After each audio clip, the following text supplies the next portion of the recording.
බෝසතාණන් වහන්සේ වජිරාසනය මත වැඩහිඳ සිත සමාහිත කරද්දී බිහිසුණු සිදුවීමකට පෙර නිමිති පහළ වුණා.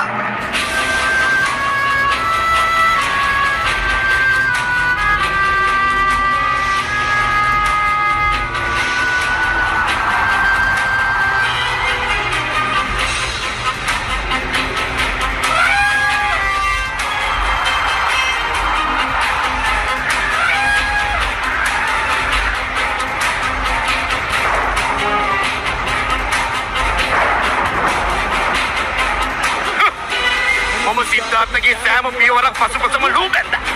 ඔහුගේ මේ ගමන මම අවහිර කරන්න ඕන.